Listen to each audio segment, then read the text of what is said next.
서울의 밤하늘이 뚫린 듯 쏟아지는 폭우가 아스팔트를 집어삼킬 듯이 내리치고 있었고, 강진우의 낡은 오토바이는 빗물을 튀기며 강남의 화려한 빌딩 숲 사이를 위태롭게 질주하고 있었다. 헬멧 쉴드 너머로 흐르는 빗물 때문에 시야는 흐릿했지만 진우는 속도를 줄일 수 없었는데, 병원에 누워있는 어머니의 수술비가 내일까지 입금되지 않으면 강제 퇴원 조치를 당할 수도 있다는 원무과의 통보가 그의 머릿속을 짓누르고 있었기 때문이다. 배달 대행 앱에서 울리는 알람 소리가 빗소리에 묻혀 희미하게 들려왔고, 진우는 젖은 장갑으로 핸들을 꽉 쥐며 마지막 배달지인 청담동의 고급 빌라 단지를 향해 방향을 틀었으나 미끄러운 노면은 그의 조급함을 받아주지 않았다. 교차로의 신호가 주황색으로 바뀌는 순간 진우는 멈추기보다 가속을 선택했지만 맞은편 차선에서 유턴하던 검은색 대형 세단을 미처 발견하지 못하고 말았다. 귀를 찢는 듯한 타이어의 마찰음과 함께 둔탁한 충돌음이 빗속의 고요를 깨뜨렸고, 진우의 몸은 오토바이에서 튕겨나가 차가운 아스팔트 위로 볼품없이 나뒹굴었다. 헬멧이 바닥에 부딪히며 전해진 충격이 머릿속을 하얗게 만들었고, 극심한 고통과 함께 세상이 빙글빙글 도는 듯한 현기증이 밀려왔지만 진우는 정신을 잃지 않으려고 입술을 깨물며 버텼다. 그런데 그 순간 기이한 현상이 일어났는데, 눈앞에 번쩍이는 섬광과 함께 시야가 푸른색 데이터의 파동처럼 일렁거리기 시작했고, 빗방울 하나하나가 슬로우 모션처럼 선명하게 보이는가 싶더니 세상의 채도가 완전히 달라져 보이기 시작했다. 단순한 뇌진탕의 후유증이라고 생각하기에는 너무나도 또렷하고 이질적인 감각이 뇌신경을 타고 흐르며 마치 잠겨있던 무언가가 강제로 개방되는 듯한 느낌을 받았다. 진우가 비틀거리며 상체를 일으키자 그가 들이받은 최고급 세단의 뒷좌석 문이 열리며 검은색 정장 차림의 여자가 우산을 쓰지도 않은 채 차가운 빗속으로 걸어 나왔다.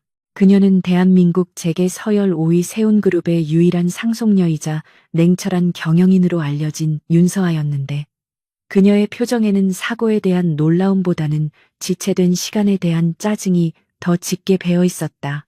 운전석에서 급하게 내린 수행비서가 우산을 펴들고 그녀에게 달려갔지만 서아는 손을 들어 제지하며 차의 범퍼를 확인하고는 차가운 눈빛으로 바닥에 주저앉아 있는 진우를 내려다보았다.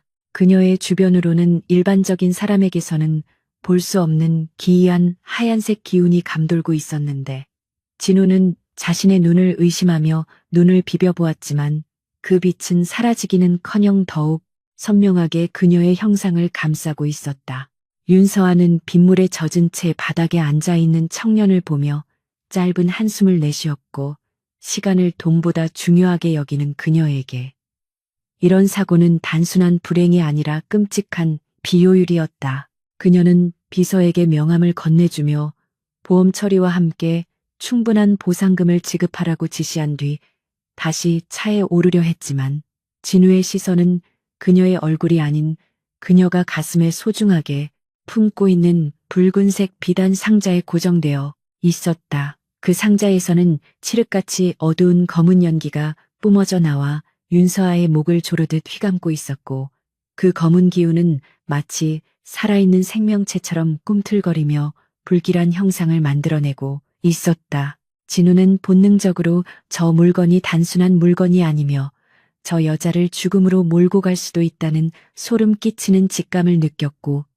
자신도 모르게 자리에서 벌떡 일어났다. 비서가 건네는 명함을 무시하고 진우는 다급하게 윤서아의 앞을 가로막으며 그 상자를 열지 말라고 소리쳤는데, 빗소리에 묻혀 목소리가 잘 들리지 않자 그는 더욱 크게 소리쳤다. 윤서아는 어이없다는 표정으로 걸음을 멈추고 이 무례한 배달부를 노려보았지만 진우의 눈빛은 사고를 당한 사람의 것이라고는 믿기지 않을 정도로 형형하게 빛나고 있었다.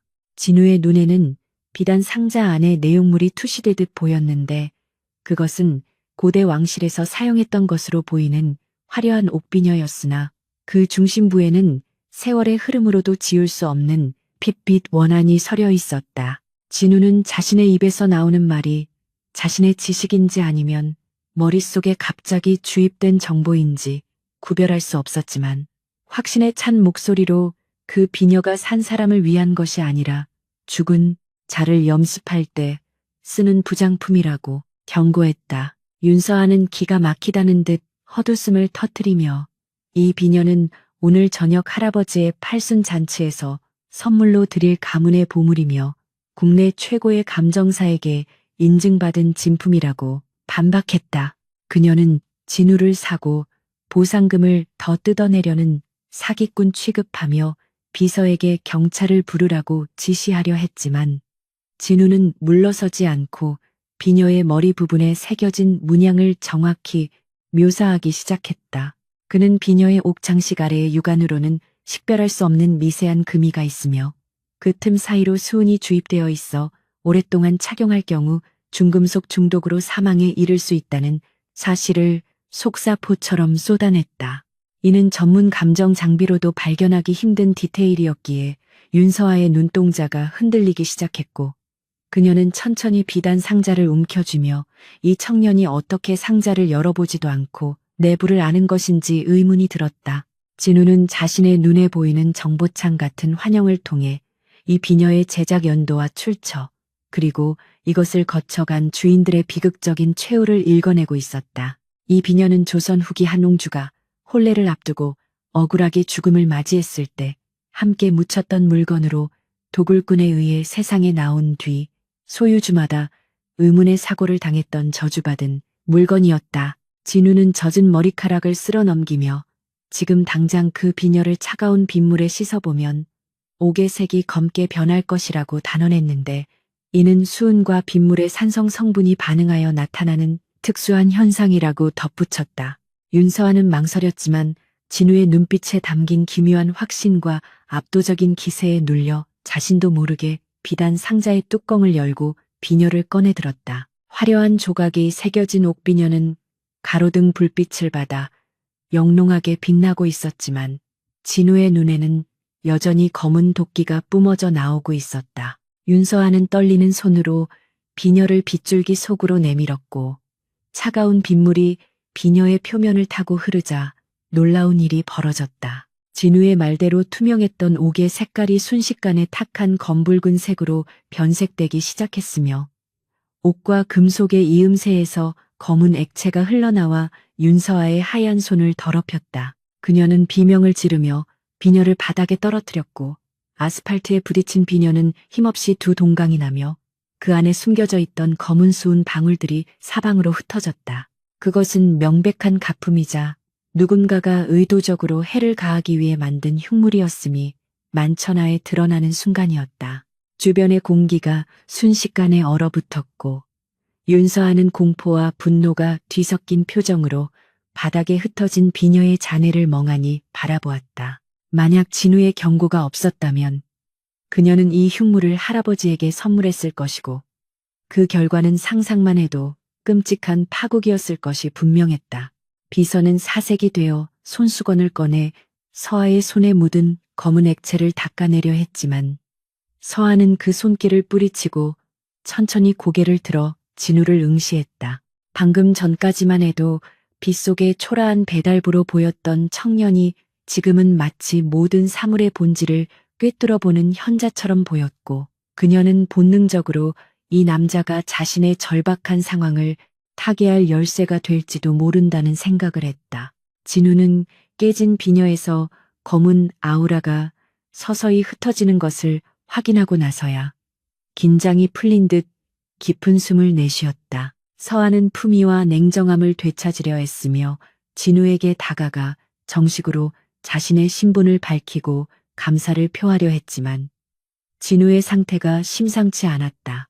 긴장이 풀리자 사고의 충격과 머리의 통증이 한꺼번에 밀려오며 다리에 힘이 풀려버린 진우는 시야가 다시 흐릿해지는 것을 느꼈다. 그는 쓰러지기 직전 서아를 향해 할아버지에게 드릴 선물은 비녀 대신 소박하지만 기품 있는 백자 항아리가 좋을 것이라는 알 수 없는 말을 남기고 의식을 잃고 말았다.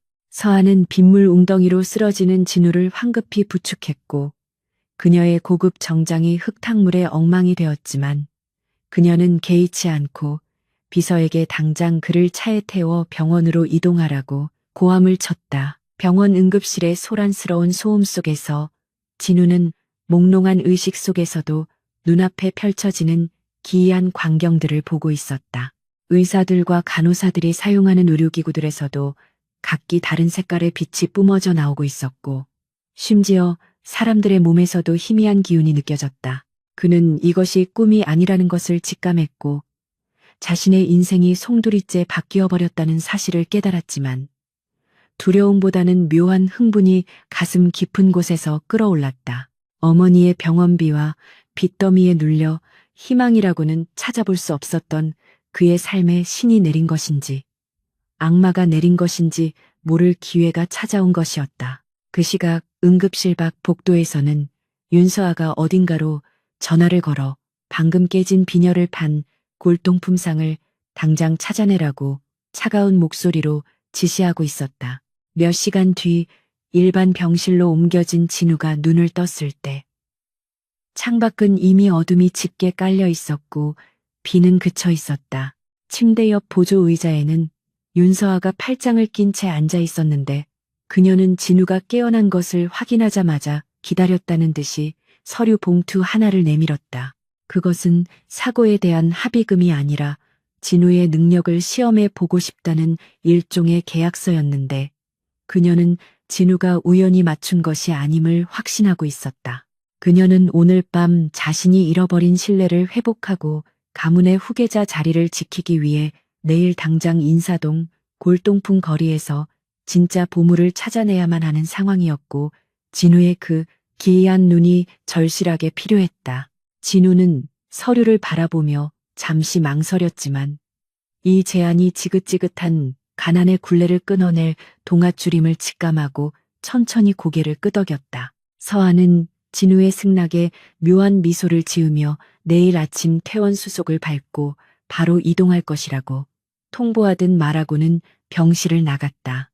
홀로 남은 진우는 병실 한 구석에 놓인 낡은 화병을 바라보았는데 그 화병에서는 은은하고 따뜻한 황금색 빛이 아른거리고 있었다. 그는 침대에서 내려와 홀린 듯이 그 화병에 손을 대었고 그 순간 머릿속으로 19세기 말 무명 장인이 딸을 위해 정성스럽게 빚어낸 도자기라는 정보가 파노라마처럼 스쳐 지나갔다. 진우는 자신의 손을 내려다보며 주먹을 꽉 쥐었고 이제 더 이상 세상에 짓밟히는 약자가 아니라 세상에 숨겨진 가치를 꿰뚫어보는 강자가 될 준비가 되었음을 느꼈다. 그의 눈동자 깊은 곳에서 푸른색 불꽃이 다시 한번 일렁였다. 인사동의 거리는 주말의 인파로 북적이고 있었고 비가 개인 뒤에 맑은 하늘 아래 고풍스러운 기와 지붕들이 젖은 윤기를 머금고 반짝이고 있었다. 병원에서 퇴원하자마자 윤서아의 차에 이끌려 이곳에 도착한 강진우는 차문을 열고 내리는 순간 극심한 현기증을 느꼈는데 그것은 빈혈 때문이 아니라 눈앞에 펼쳐진 시각 정보의 과부하 때문이었다. 거리의 좌판과 상점들에서 뿜어져 나오는 수만 가지의 색깔들이 그의 망막을 강타하고 있었고 어떤 물건은 회색의 탁한 기운을 또 어떤 물건은 붉은색의 경고 신호를 보내고 있었다. 진우는 관자놀이를 꾹 누르며 호흡을 가다듬었고 옆에 선 윤서아는 초조한 듯 손목시계를 확인하며 진우를 재촉했는데 그녀에게는 지금 이 순간이 그룹의 운명을 가를 수 있는 절체절명의 시간이었다. 할아버지의 팔순 잔치까지 남은 시간은 고작 3시간 남짓이었고 그 안에 깨져버린 옥비녀를 대체할 만한 국보급 선물을 찾아내야만 했다. 윤서아는 인사동에서 가장 명성이 높다는 고급 골동품점 청운당으로 진우를 안내했고 가게 안으로 들어서자 은은한 향냄새와 함께 고요한 클래식 음악이 흐르고 있었다. 가게 주인은 윤서아를 알아보자마자 허리를 굽히며 안쪽에 VIP실로 안내했고 비단 보자기에 쌓인 백자 항아리 하나를 조심스럽게 꺼내 놓았다. 주인은 이 항아리가 조선 중기 왕실에서 사용하던 진품이라며 침이 마르도록 칭찬을 늘어놓았고 부르는 가격은 강남의 아파트 한 채 값에 달했다. 윤서아는 전문가의 감정서까지 첨부된 것을 확인하고는 안도의 한숨을 내쉬며 결제를 하려 했지만 진우의 표정은 차갑게 굳어 있었다. 진우의 눈에 그 항아리는 아무런 빛도 발하지 않는 죽은 물건이었으며 오히려 표면에서 인위적인 약품 처리를 한 흔적이 검은 얼룩처럼 덕지덕지 묻어 있는 것이 보였다. 진우는 서아의 손을 잡고 고개를 가로저으며 귓속말을 건넸는데 이 항아리는 겉보기에는 완벽해 보이지만 구반 쪽에 레이저로 새겨진 미세한 제조 번호가 숨겨져 있다고 속삭였다. 그것은 3년 전 중국의 모조품 공장에서 대량 생산된 가짜였고 전문가들조차 속아 넘어갈 정도로 정교하게 만들어진 위조품이었던 것이다. 서아는 진우의 말을 반신반의하면서도 주인을 향해 감정용 확대경을 달라고 요구했고 진우가 지적한 굽 안쪽을 확인하자 주인의 얼굴이 사색이 되었다. 확대경 너머로 흐릿하게 보이는 제조 번호를 확인한 서아는 싸늘한 눈빛으로 주인을 노려보았고 아무 말 없이 가게를 나왔다. 그녀는 등 뒤에서 들려오는 주인의 변명 소리를 무시하며 진우를 향해 처음으로 신뢰가 담긴 눈빛을 보냈지만 동시에 시간은 더욱 촉박해져만 갔다. 두 사람은 다시 거리로 나왔고 서아는 초조함을 감추지 못하며 다른 유명한 가게들을 찾아가려 했지만 진우는 그녀의 옷자락을 잡고 전혀 엉뚱한 방향을 가리켰다. 그곳은 화려한 메인거리가 아니라 사람들의 발길이 뜸한 뒷골목에 허름한 노점상들이 모여있는 구석진 곳이었다. 서아는 더러운 바닥과 정리되지 않은 잡동사니들을 보며 인상을 찌푸렸고 도대체 이런 쓰레기 더미 속에서 무엇을 찾겠다는 것인지 이해할 수 없다며 화를 내려고 했다. 하지만 진우의 시선은 뚜렷한 목적지를 향해 고정되어 있었는데 그의 눈에는 그 잡동사니들 사이에서 마치 진흙 속의 진주처럼 영롱하고 푸른 빗줄기가 하늘을 향해 솟구치고 있는 것이 보였기 때문이다. 그 빛은 너무나도 순수하고 강렬해서 주변의 다른 물건들이 뿜어내는 잡스러운 기운들을 압도하고 있었다. 진우가 걸음을 멈춘 곳은 칠순이 넘어 보이는 할머니가 낡은 돗자리를 펴놓고 녹슨 숟가락이나 깨진 그릇 따위를 팔고 있는 초라한 좌판 앞이었다. 할머니는 비싼 양복을 입은 두 사람이 자신의 좌판 앞에 서자 의아한 표정으로 올려다보았고 서아는 코를 막으며 빨리 다른 곳으로 가자고 재촉했다. 그러나 진우는 무릎을 꿇고 앉아 진흙과 먼지가 엉겨붙어 형체를 알아보기 힘든 밥그릇 모양의 도자기 하나를 조심스럽게 집어들었다. 겉보기에는 밭에서 막 캐낸 고구마처럼 투박하고 볼품없었지만 진우의 손끝에 닿는 순간 짜릿한 전율이 전신을 타고 흘렀고 머릿속으로 고려시대의 도공이 가마 앞에서 땀 흘리며 기도하는 영상이 스쳐 지나갔다. 진우는 떨리는 목소리로 할머니에게 가격을 물었고 할머니는 개 밥그릇으로 나스라며 단돈 5만 원을 불렀다. 서아는 기가 막히다는 듯 헛웃음을 터뜨리며 지금 장난하는 것이냐고 진우의 어깨를 밀쳤지만 진우는 아랑곳하지 않고 지갑에서 5만 원권 지폐를 꺼내 할머니의 손에 쥐어드렸다. 그는 마치 세상을 다 가진 듯한 표정으로 그 더러운 그릇을 품에 안고 일어섰고 서아를 향해 근처에 물을 쓸 수 있는 곳으로 가자고 단호하게 말했다. 서아는 이 미친 짓을 당장 멈추게 하고 싶었지만 진우의 눈에서 뿜어져 나오는 기이한 확신과 방금 전 가짜를 구별해냈던 능력을 떠올리며 억지로 화를 삼켰다. 그들은 근처의 전통 찻집 화장실로 들어갔고 진우는 세면대에서 조심스럽게 흐르는 물에 도자기를 씻어내기 시작했다. 차가운 수돗물이 닿자 굳어있던 흙덩어리들이 떨어져 나가며 그 안에 숨겨져 있던 본래의 피부가 서서히 드러나기 시작했다. 흙탕물이 씻겨 내려가면서 드러난 것은 단순한 밥그릇이 아니라 비취색의 은은한 광택이 감도는 고려 청자였는데 그것도 흔한 청자가 아니었다. 표면에는 정교한 상감 기법으로 구름과 학이 논이는 문양이 새겨져 있었고 유약의 갈라짐인 빅렬이 마치 얼음 조각처럼 아름답게 수놓아져 있었다. 무엇보다 놀라운 것은 그 색감이었는데 비 온 뒤 맑게 갠 가을 하늘과 같은 신비로운 비색은 현대의 기술로도 재현할 수 없는 고려청자의 정수였다. 서한은 입을 다물지 못한 채 그 광경을 바라보았고 도자기의 문외한인 그녀의 눈에도 이것이 예사 물건이 아님을 단번에 알 수 있었다.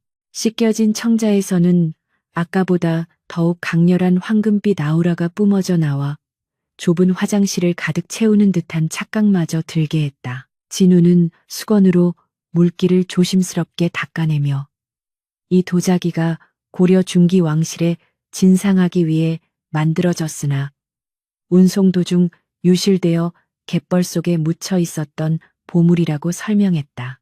그의 설명은 마치 역사책을 읽어주는 것처럼 구체적이었고 도자기를 어루만지는 손길은 성물을 다루는 사제처럼 경건했다. 서한은 떨리는 손으로 청자를 받아들었고 차가우면서도 온기가 느껴지는 기묘한 촉감에 전율했는데 이것은 돈으로 환산할 수 없는 가치를 지닌 국보급 문화재였다. 그녀는 진우를 다시 보게 되었는데 단순히 운이 좋은 청년이 아니라 사물의 본질을 꿰뚫어 보는 해안을 가진 비범한 인재임을 인정하지 않을 수 없었다. 그녀의 마음속에서 진우에 대한 의심은 사라지고 대신 강한 소유욕과 파트너십에 대한 갈망이 자리 잡기 시작했다. 찻집을 나온 두 사람은 서아의 수행비서가 대기하고 있는 차로 향했고 서아는 비서에게 당장 최고급 오동나무 상자와 비단 보자기를 구해오라고 지시했다. 차 안에서 서아는 진우에게 정식으로 고개를 숙여 감사를 표했고 이번 일에 대한 보상은 상상 이상일 것이라고 약속했다. 하지만 진우는 돈보다는 어머니의 병원비와 안전한 거처가 우선이라며 담담하게 대답했고 그의 소박하면서도 현실적인 태도는 서아에게 묘한 울림을 주었다. 그녀는 즉석에서 비서에게 전화를 걸어 진우의 어머니를 그룹 산하의 최고급 병원 VIP 병동으로 이송하고 모든 치료비를 지원하라고 명령했다. 그것은 단순한 호의가 아니라 앞으로 자신의 곁에서 일하게 될 파트너에 대한 확실한 대우이자 구속력을 가지기 위한 투자였다. 차가 호텔 연회장을 향해 달리는 동안 진우는 창밖을 바라보며 자신의 손을 내려다 보았는데 손끝에는 아직도 청자를 만졌을 때의 짜릿한 감각이 남아 있었다. 그는 이제 자신이 예전의 평범한 배달부 강진우로 돌아갈 수 없음을 깨달았고 그에게 주어진 이 신비한 능력이 축복인지 저주인지 알 수 없었지만 적어도 지금은 이 능력을 이용해 살아남아야 했다. 서아는 옆자리에 앉은 진우를 힐끔거리며 오늘 밤 연회장에서 벌어질 작은아버지와의 전쟁을 생각했고 이제 그녀에게는 누구보다 강력한 무기가 생겼다는 자신감이 차올랐다. 그녀는 진우에게 오늘 밤 파티에서 자신의 곁을 한시도 떠나지 말라고 당부했고 진우는 묵묵히 고개를 끄덕였다. 호텔 로비에 도착하자 수많은 취재진과 정재계 인사들이 북적이고 있었고 서아의 등장에 플래시 세례가 쏟아졌다. 서아는 품에 청자가 든 상자를 소중히 안고 당당하게 걸음을 옮겼고 그 뒤를 진우가 호위하듯 따랐는데 그의 낡은 옷차림은 사람들의 시선을 끌기에 충분했다. 사람들은 재벌 3세인 윤서아 옆에 있는 저 초라한 청년이 누구인지 수근거렸지만 진우는 주눅들지 않고 똑바로 앞을 응시했다. 그의 눈에는 화려한 파티장에 모인 사람들의 탐욕스러운 기운과 가식적인 미소가 검은 연기처럼 피어오르는 것이 보였고 그 중에서도 가장 짙고 역겨운 검은 기운을 뿜어내는 한 남자가 그들을 향해 다가오고 있었다. 그 남자는 서아의 작은 아버지이자 그룹의 실권을 노리는 박전무였는데 그는 겉으로는 인자한 미소를 짓고 있었지만 눈빛은 뱀처럼 차갑고 교활했다. 박전무는 서아에게 다가와 비녀는 잘 준비했느냐고 비아냥거리며 물었고 서아는 차가운 미소로 답하며 그보다 더 귀한 것을 준비했다고 받아쳤다. 박전무의 시선이 서아 뒤에 서 있는 진우에게 머물렀고 그는 진우를 위아래로 훑어보며 마치 벌레를 보는 듯한 경멸 어린 눈빛을 보냈다. 진우는 박 전무와 눈이 마주친 순간 등골이 서늘해지는 살기를 느꼈지만 동시에 그의 주머니 속에 숨겨진 무언가에서 불길한 붉은 빛이 새어 나오는 것을 포착했다. 연회장 안으로 들어선 진우는 화려한 샹들리에와 값비싼 장식품들이 내뿜는 빛의 향연에 잠시 눈을 뜰 수가 없었지만 곧 적응하며 주변을 탐색하기 시작했다. 이곳은 단순한 생일잔치가 아니라 권력과 욕망이 춤추는 전쟁터였고 진우는 이곳에서 자신이 해야 할 역할이 무엇인지 본능적으로 알 수 있었다. 단상 위에는 오늘의 주인공인 윤 회장이 앉아 있었고 서한은 진우와 함께 단상을 향해 천천히 걸어 나갔다. 사람들의 시선이 그들에게 집중되었고 진우는 심장이 터질 듯이 뛰었지만 손에 땀을 쥐며 서하의 발걸음에 보폭을 맞췄다. 이제 곧 진우가 찾아낸 흙 속의 진주가 세상 밖으로 나와 그 진가를 증명할 시간이었다. 윤 회장은 손녀딸의 등장을 반가워하면서도 그녀의 곁에 선 낯선 청년을 의아하게 바라보았고 박 전무는 그 틈을 타 서하가 데려온 사람이 신분이 불분명한 자라며 꼬투리를 잡기 시작했다. 하지만 서하는 당당하게 진우를 자신의 수석 고문이라고 소개하며 그가 찾아낸 선물을 공개하겠다고 선언했다. 좌중의 술렁임 속에서 진우는 조심스럽게 상자를 테이블 위에 올려놓았고 서하가 보자기를 풀자 연 회장의 조명을 받아 청자의 비색이 신비롭게 빛나기 시작했다. 순간 장내에는 정적이 흘렀고 윤 회장의 눈이 크게 떠지며 자리에서 벌떡 일어났는데 그는 평생을 골동품 수집에 바친 애호가로서 단번에 그 물건의 가치를 알아본 것이었다. 박전무의 얼굴이 일그러지는 것을 보며 진우는 입가에 희미한 미소를 띄었다. 윤 회장의 팔순 잔치에서 고려청자의 진가를 입증하며 파란을 일으킨 강진우는 그날 밤 이후 세운그룹의 특별 고문이라는 파격적인 직함을 얻게 되었으나 그것은 화려한 명예직이 아니라 전쟁터로 나가는 군인의 군복과도 같은 것이었다. 며칠 뒤 윤서한은 강남의 최고급 부티크로 진우를 데려갔는데 거울 속에 비친 자신의 모습은 며칠 전 빗속에서 떨던 배달부라고는 믿기지 않을 만큼 세련된 흑발의 귀공자로 변해 있었다. 서한은 넥타이 매무새를 직접 고쳐주며 오늘 밤 열리는 비공개 경매는 단순한 사교 모임이 아니라 그룹의 자금 흐름과 영향력을 과시하는 중요한 자리이니 한치의 실수도 용납할 수 없다고 차갑게 경고했다. 진우는 목을 조여오는 넥타이에 감촉이 낯설었지만 거울 속 자신의 눈빛만큼은 그 어느 때보다 날카롭게 빛나고 있음을 확인하며 마음을 다잡았다. 그들이 도착한 곳은 남산 중턱에 자리 잡은 육중한 철문의 대저택이었는데 겉보기에는 평범한 개인 별장처럼 보였지만 지하로 연결된 비밀 통로를 지나자 화려한 조명이 쏟아지는 거대한 경매장이 모습을 드러냈다. 입구에서부터 삼엄한 경비가 이루어지고 있었고 초대장 없이는 그 누구도 발을 들일 수 없는 대한민국 상위 0.1%만의 은밀한 리그였다. 진우가 연회장에 들어서는 순간 그의 눈은 다시 한번 기이한 반응을 일으켰는데 참석한 사람들의 몸에서 뿜어져 나오는 욕망의 오라가 실타래처럼 엉켜 허공을 떠다니고 있었기 때문이다. 어떤 이에게서는 돈에 대한 집착을 상징하는 누런빛이 또 다른 이에게서는 권력을 향한 검붉은 기운이 뿜어져 나와 진우의 시야를 어지럽혔고 그는 잠시 눈을 감았다 뜨며 호흡을 골라야 했다. 경매장 중앙 테이블에는 윤서아의 숙적인 박 전무가 이미 자리를 잡고 앉아 있었는데 그의 옆에는 백발이 성성한 노인이 거만한 표정으로 샴페인을 마시고 있었다. 서아가 다가가자 박 전무는 비웃음을 흘리며 옆에 있는 노인을 국내 최고의 감정 권위자이자 자신의 든든한 조력자인 최 교수라고 소개했다. 최 교수는 진우를 위아래로 훑어보며 새파랗게 젊은 놈이 감정을 논한다니 세운그룹의 격이 많이 떨어졌다며 노골적으로 무시하는 발언을 서슴지 않았지만 진우는 동요하지 않았다.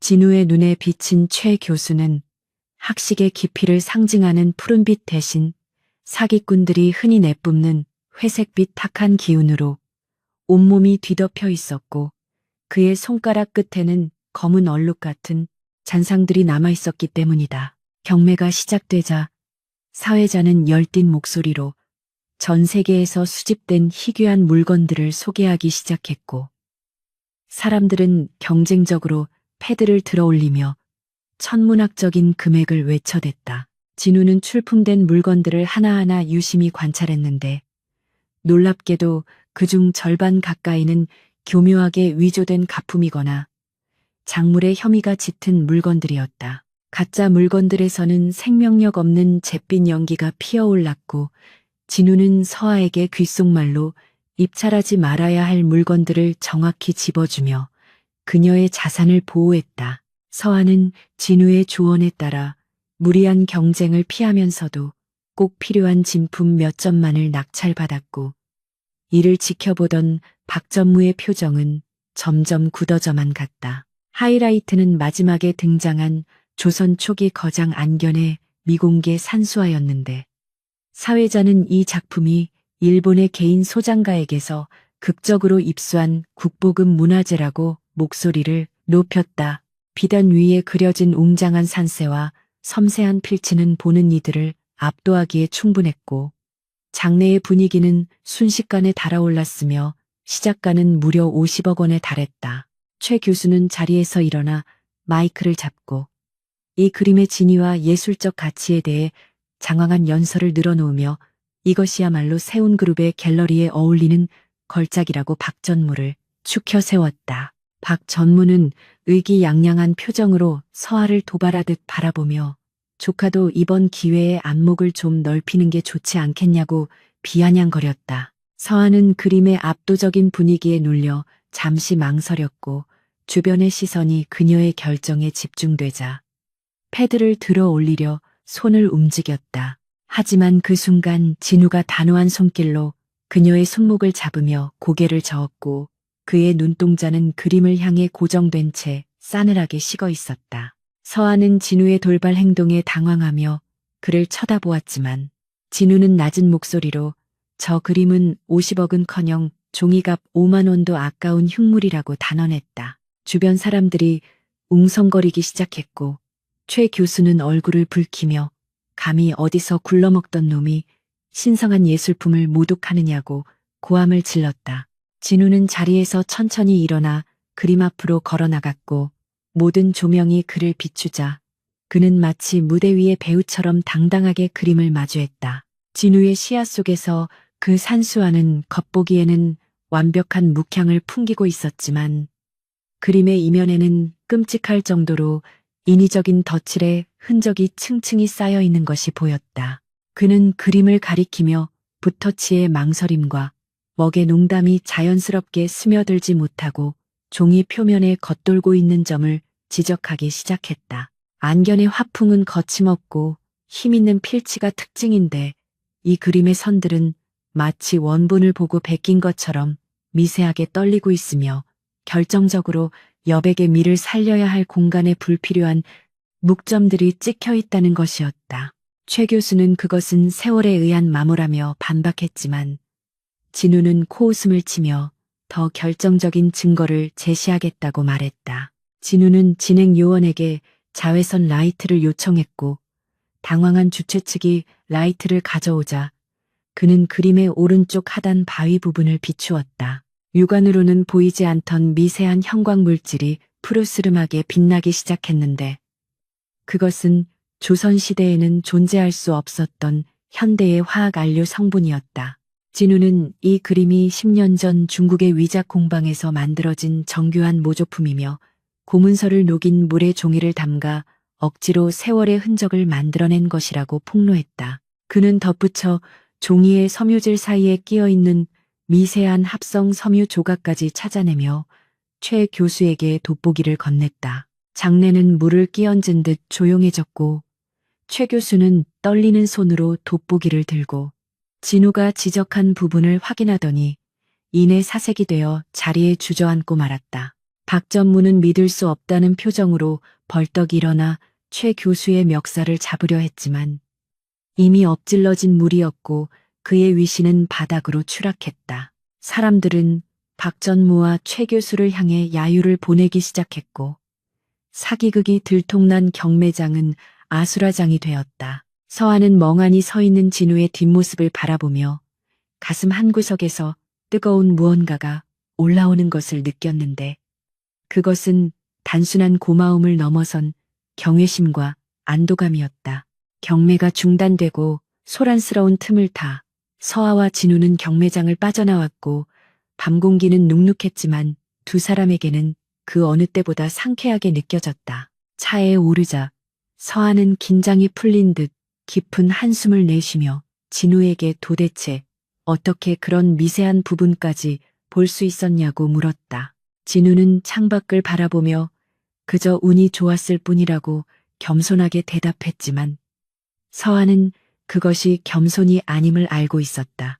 그녀는 진우의 손등 위에 자신의 손을 조심스럽게 얹으며 앞으로 당신을 전적으로 믿겠다고 말했고 진우는 그녀의 손에서 전해지는 따뜻한 온기에 처음으로 편안한 미소를 지었다.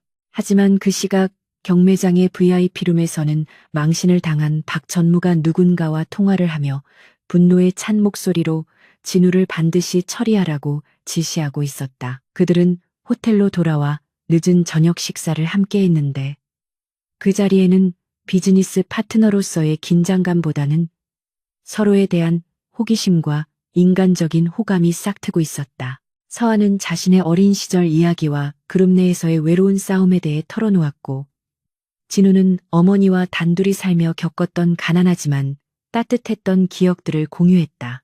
두 사람은 전혀 다른 세상에서 살아왔지만 고독이라는 공통분모를 통해 서로를 이해하기 시작했고 밤이 깊어갈수록 그들의 대화는 끊이지 않았다.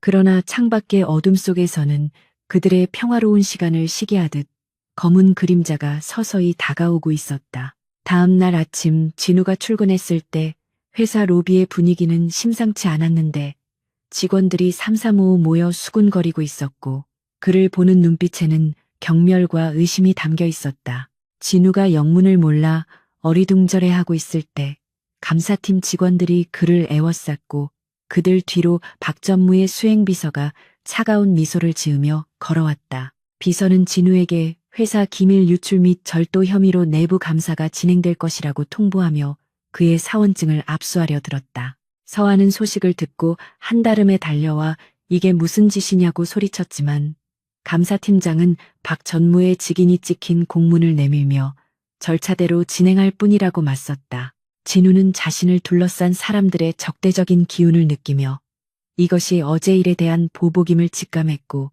박 전무가 단순히 망신을 당한 것으로 물러날 사람이 아니라는 것을 깨달았다. 감사실로 끌려가는 진우를 보며 서아는 입술을 깨물었고 그녀는 자신의 힘이 아직 부족하다는 사실에 분노했다. 진우는 뒤를 돌아보며 서아에게 걱정하지 말라는 눈빛을 보냈지만 그의 마음속에도 불안감이 피어오르는 것은 어쩔 수 없었다.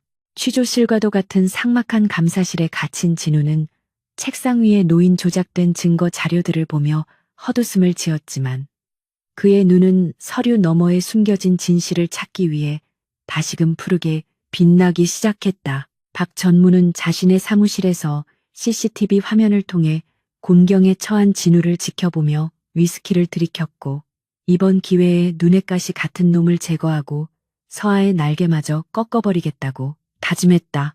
그는 어젯밤의 치욕을 씻기 위해 그룹의 보물창고에서 가장 귀한 국보급 백자를 빼돌린 뒤 그 죄를 진우에게 뒤집어 씌울 완벽한 시나리오를 완성해 놓은 상태였다. 진우가 아무리 뛰어난 눈을 가졌다 해도 권력과 조작된 증거 앞에서는 무력할 것이라고 확신하며 그는 비릿한 웃음을 흘렸다. 하지만 그는 진우가 가진 능력이 단순히 물건을 감정하는 것을 넘어 사람의 마음과 과거의 흔적까지 읽어낼 수 있다는 사실을 간과하고 있었다. 감사실 안에서 진우는 눈앞의 감사관에게서 뿜어져 나오는 짙은 회색의 거짓된 기운을 읽어내며 냉정하게 상황을 분석하기 시작했다. 그는 자신이 덫에 걸렸다는 것을 인정했지만 동시에 덫을 놓은 사냥꾼의 발자국도 선명하게 보이고 있었다. 진우는 책상 아래 주먹을 꽉 쥐며 이 위기를 기회로 바꿀 방법을 모색했고 그의 머릿속에서는 박전무의 숨통을 끊어놓을 반격의 서막이 그려지고 있었다. 서아 역시 밖에서 변호사들을 소집하며 진우를 구하기 위한 전면전을 준비하고 있었고 두 사람의 운명은 거대한 소용돌이 속으로 빨려 들어가고 있었다. 감사실의 무거운 공기는 숨이 막힐 듯이 진우를 짓누르고 있었고 책상 위에 놓인 것은 그의 가방에서 나왔다는 옥새가 든 작은 나무 상자였는데 이것은 그룹 박물관 수장고에서 사라진 국보급 유물 중 하나였다. 감사팀장은 득의양양한 표정으로 진우를 몰아세우며 이것이 바로 당신이 절도범이라는 명백한 증거라고 소리쳤지만 진우는 오히려 차분하게 그 나무 상자를 응시하고 있었다. 그의 눈에는 상자를 감싸고 있는 기운이 선명하게 보였는데 그것은 수장고의 맑고 고귀한 기운이 아니라 탐욕과 공포에 젖은 끈적하고 검은 기운이었다.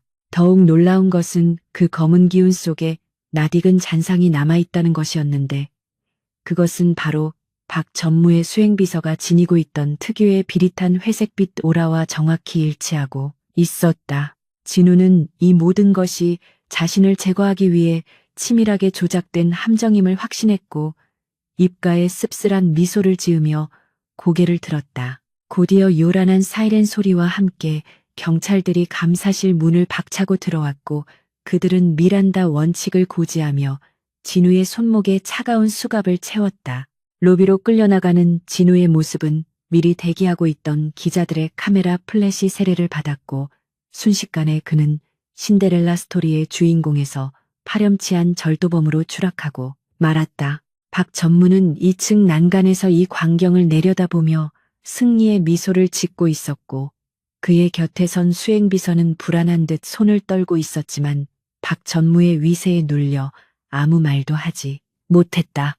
진우는 수많은 인파 속에서도 박 전무의 눈을 똑바로 응시했는데 그의 눈빛은 절망이 아니라 진실을 반드시 밝혀내겠다는 서늘한 분노로 타오르고 있었다. 경찰차에 태워지기 직전 진우는 멀리서 뛰어오는 윤서아를 보았지만 경찰은 무정하게 차문을 닫아버렸고 차는 회색 도시의 도로 위로 미끄러져 나갔다. 경찰서 취조실의 형광등은 시릴 정도로 하얗게 빛나고 있었고 담당 형사는 이미 박전무 측에 매수된 듯 진우의 해명은 들으려 하지 않고 자백만을 강요했다.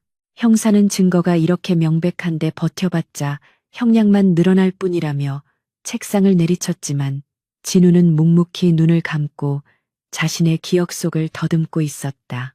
그의 머릿속에서는 영안이 보여주었던 수장고의 영상이 필름처럼 되감기고 있었는데 그가 근무를 서던 날 밤 수장고 근처를 서성였던 그림자들의 잔상이 하나둘씩 떠올랐다. 진우는 눈을 뜨고 형사에게 수장고 출입 기록과 CCTV 원본을 확인해 달라고 요구했지만 형사는 이미 모든 증거가 확보되었다며 그의 요청을 묵살했다. 진우는 이 닫힌 방 안에서 자신이 할 수 있는 유일한 것은 흐트러진 멘탈을 잡고 반격의 실마리를 찾는 것뿐임을 깨달았다. 한편 세운그룹 본사에서는 긴급 이사회가 소집되었고 박 전무는 기다렸다는 듯이 윤서아의 경영자질을 문제 삼으며 맹공을 퍼붓고 있었다. 그는 검증되지 않은 외부인을 측근으로 두어 그룹의 명예를 실추시키고 국보급 문화재까지 도난당하게 만든 책임은 전적으로 윤서아에게 있다고 목소리를 높였다. 이사들은 웅성거리며 박 전무의 의견에 동조하는 분위기였고 서아는 사면초가에 몰린 상황이었지만 그녀의 눈빛만은 흔들리지 않았다. 그녀는 자리에서 일어나 이 모든 사태에 대한 책임을 질 것이며 만약 강진우가 무죄로 밝혀진다면 박 전무 또한 무고죄와 명예훼손에 대한 책임을 져야 할 것이라고 단호하게 선언했다. 서아는 자신의 대표이사직을 걸고 진우의 결백을 증명할 시간을 달라고 요구했고 이사들은 그녀의 강수에 당황하며 사흘의 유예 기간을 주기로 결정했다. 서아는 이사회를 마치자마자 유치장 면회실로 향했고 유리병 너머로 보이는 진우의 수척해진 모습에 가슴이 찢어지는 듯한 아픔을 느꼈다. 그녀는 수화기를 들고 미안하다는 말부터 꺼냈지만 진우는 고개를 저으며 오히려 서아를 안심시켰다. 진우는 서아에게 자신이 본 것을 설명하기 시작했는데 범인은 박전무의 수행비서이며 그가 훔쳐낸 진짜 보물은 아직 해외로 반출되지 않고 국내 어딘가에 숨겨져 있을 것이라고 확신했다. 그는 옥새가 들어있던 상자에 남아있던 흙 냄새와 특유의 습한 기운을 통해 그것이 지하 창고나 폐쇄된 공간에 보관되어 있었음을 유추해냈다. 진우의 영화는 단순한 시각 정보를 넘어 물건이 겪어온 환경까지도 읽어낼 수 있는 단계로 진화하고 있었던 것이다. 진우는 서아에게 한 가지 부탁을 했는데 그것은 박 전무의 수행비서가 최근 자주 드나들었던 장소를 추적해 달라는 것이었다. 그는 비서의 어깨에 묻어있던 미세한 붉은 흙먼지와 그에게서 풍기던 오래된 곰팡이 냄새를 기억하고 있었는데 그것은 서울 시내에서는 쉽게 접할 수 없는 특수한 환경의 흔적이었다. 서아는 진우의 놀라운 관찰력에 다시 한번 감탄하며 즉시 사설 탐정과 보안팀을 동원해 비서의 동선을 파악하겠다고 약속했다. 면회 시간이 끝나고 돌아선 서아의 등 뒤로 진우는 반드시 이곳을 나가 당신을 지키겠다는 다짐을 되뇌었고 차가운 유치장 바닥에 앉아 명상에 잠겼다. 그는 자신의 능력이 이 거대한 음모를 파헤칠 유일한 열쇠임을 알고 있었기에 더욱 정신을 맑게 유지해야 했다. 다음 날 서아의 정보망을 통해 비서의 행적이 포착되었는데 그는 최근 경기도 외곽의 개발이 중단된 폐공장 단지를 자주 방문한 것으로 드러났다. 그곳은 붉은 황토지대였고 진우가 묘사했던 흙먼지의 특징과 정확히 일치하는 장소였다. 서아는 이 사실을 변호인단에게 알리고 진우의 보석을 신청하는 동시에 경찰에게 새로운 증거를 제시하며 재수사를 촉구했다. 하지만 경찰 내부에 뻗쳐있는 박 전무의 입김은 생각보다 강했고 수사는 지지부진하게 흘러가고 있었다. 서아는 더 이상 공권력에만 의존할 수 없다고 판단하고 직접 행동에 나서기로 결심했는데 그것은 위험천만한 도박이었지만 진우를 구하기 위해서라면 망설일 이유가 없었다. 사흘째 되는 날 새벽 진우는 증거 불충분과 서아의 막대한 보석금 납부로 인해 가까스로 풀려나게 되었지만 여전히 피의자 신분이었다. 경찰서 정문을 나서는 진우를 맞이한 것은 차가운 새벽 공기와 검은색 세단 옆에 서 있는 윤서아였는데 그녀는 지친 기색이 역력했지만 눈빛만은 형형하게 살아있었다. 진우는 서아에게 다가가 고맙다는 말 대신 묵묵히 고개를 숙였고 서아는 말없이 차문을 열어주며 이제 진짜 사냥을 시작할 때라고 말했다. 차 안에서 서아는 진우에게 폐공장의 위치와 구조도를 보여주었고 진우는 지도를 보자마자 강렬한 기운을 느꼈는데 그곳이 바로 진짜 보물이 숨겨져 있는 장소임을 본능적으로 알 수 있었다. 진우와 서아는 보안팀을 대동하고 은밀하게 폐공장으로 이동했고 현장에 도착하자 으스스한 기운이 감돌고 있었다. 폐공장은 잡초가 무성하고 건물이 낡아 금방이라도 무너질 것 같았지만 진우의 눈에는 공장 한 구석에서 뿜어져 나오는 기이한 빛의 기둥이 보였다. 그것은 국보급 유물만이 가질 수 있는 성스러운 황금빛 아우라였고 그 빛은 지하 깊은 곳에서부터 뚫고 나와 하늘로 솟구치고 있었다. 진우는 확신에 찬 목소리로 저곳에 우리가 찾는 물건과 박 전무의 파멸을 불러올 증거가 있다고 지적했다. 그들은 조심스럽게 공장 내부로 진입했고 어둠 속에서 인기척을 죽이며 빛이 발원하는 지점을 향해 다가갔다. 지하로 내려가는 입구는 낡은 드럼통으로 교묘하게 가려져 있었지만 진우의 눈을 속일 수는 없었다. 보안팀 요원들이 드럼통을 치우자 녹슨 철문이 나타났고 문을 열고 들어가자 습한 공기와 함께 곰팡이 냄새가 코를 찔렀다. 지하 공간은 생각보다 넓었고 안쪽에는 밀수품으로 보이는 수많은 목상자들이 쌓여 있었는데 그 중에서도 가장 안쪽에 놓인 특수 금고에서 강렬한 빛이 뿜어져 나오고 있었다. 진우가 금고 앞으로 다가가 손을 대자 금고 안에 내용물이 투시되듯 보였는데 그곳에는 도난당했던 진짜 옥새뿐만 아니라 박전무가 그동안 빼돌렸던 수많은 장부와 비자금 내역이 담긴 USB가 함께 들어 있었다. 그 순간 공장 밖에서 자동차 엔진 소리와 함께 거친 발소리들이 들려왔고 진우와 서아는 긴장하며 몸을 숨겼다. 박 전무가 비서를 시켜 물건을 다른 곳으로 옮기려 한 것이었는데 비서와 함께 나타난 건장한 사내들은 흉기를 들고 주변을 경계하며 지하로 내려오고 있었다. 진우는 서아를 보호하기 위해 그녀를 안쪽 구석으로 밀어넣고 주변에 있는 도구들을 스캔하기 시작했다. 그의 눈에는 쇠파이프나 낡은 기계 부품들이 가진 강도와 무게중심이 데이터처럼 떠올랐고 이것들을 이용해 어떻게 적을 제압할 수 있을지 시뮬레이션이 그려졌다. 비록 무술의 고수는 아니었지만 영안의 능력은 전투 상황에서도 놀라운 예지력과 판단력을 제공해주고 있었다. 비서 일당이 지하 창고로 들어서자 진우는 기습적으로 조명 차단기를 내려버렸고 암흑 속에서 당황하는 그들의 빈틈을 노렸다. 진우에게는 어둠이 방해가 되지 않았는데 적들의 몸에서 뿜어져 나오는 열기와 오라가 야간 투시경처럼 선명하게 보였기 때문이다. 그는 소리 없이 움직이며 바닥에 굴러다니던 볼트를 던져 적들의 주의를 분산시켰고 보안팀 요원들이 그 틈을 타 일당을 하나둘씩 제압해 나갔다.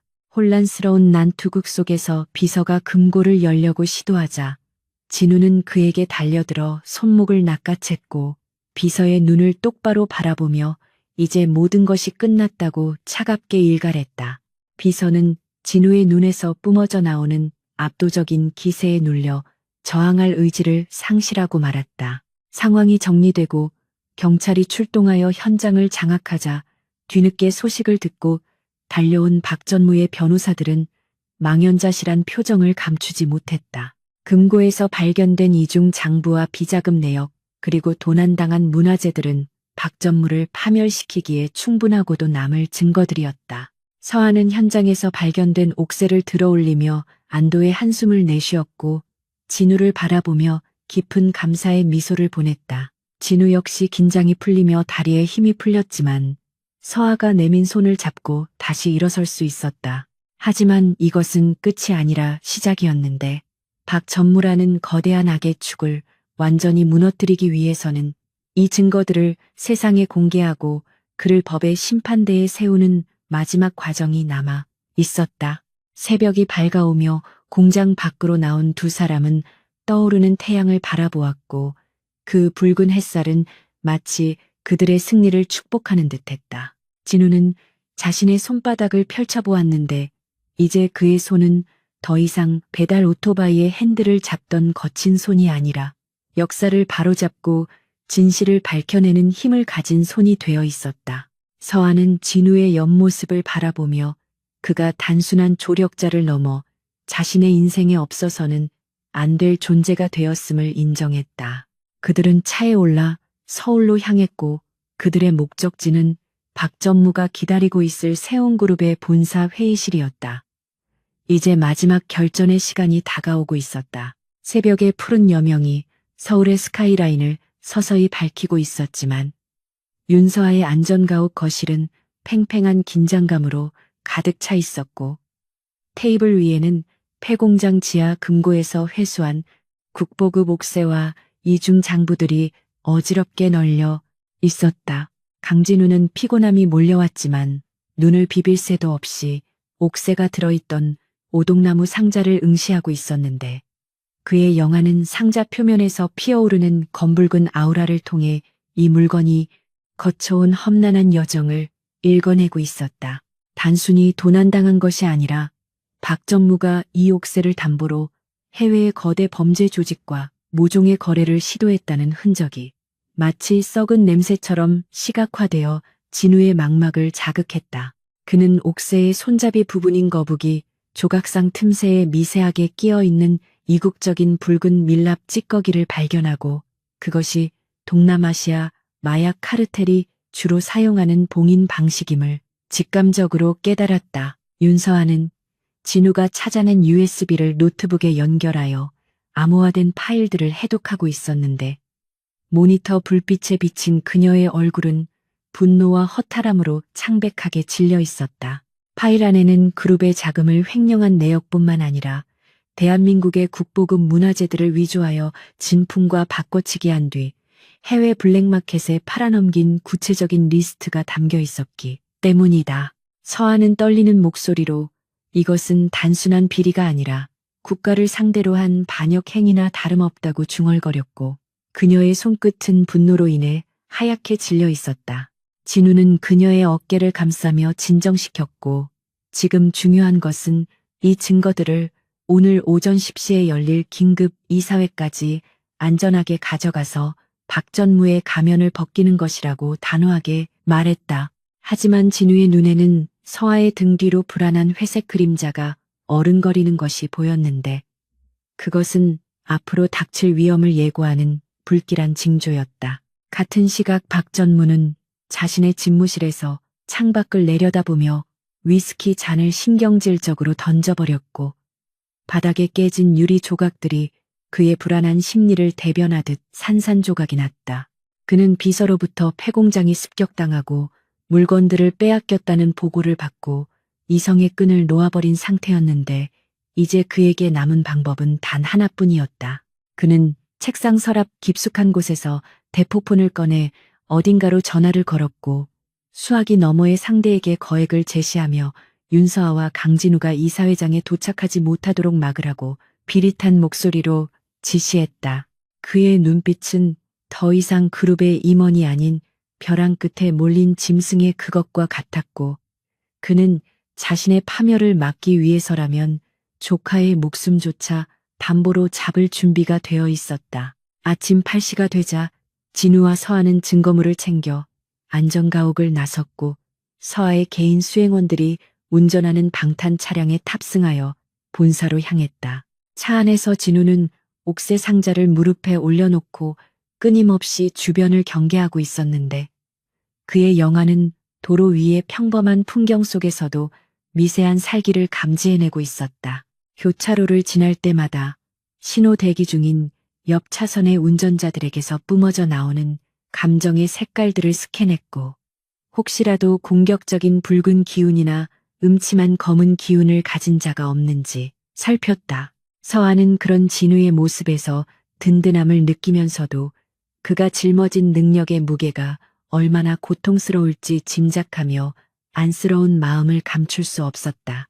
그녀는 진우의 손등 위에 자신의 손을 겹치며 이 일이 끝나면 평범한 일상으로 돌아갈 수 있게 해주겠다고 약속했지만 진우는 씁쓸한 미소로 대답을 대신했다. 차량이 한강 다리 위를 달리고 있을 때 진우의 눈에 갑작스러운 경고 신호가 포착되었는데 전방 200m 앞 갓길에 정차해 있던 덤프트럭에서 폭발적인 검은 아우라가 솟구치고 있었기 때문이다. 그것은 단순한 고장 차량이 아니라 명백한 사리를 품고 대기 중인 사냥꾼의 기운이었고 운전석에 앉은 남자의 심장박동이 비정상적으로 빠르게 뛰고 있는 것이 시각적으로 형상화되어 보였다. 진우는 본능적으로 운전기사에게 소리치며 당장 차선을 변경하라고 명령했고 기사가 핸들을 꺾는 순간 덤프트럭이 무서운 속도로 그들이 있던 차선으로 돌진해 들어왔다.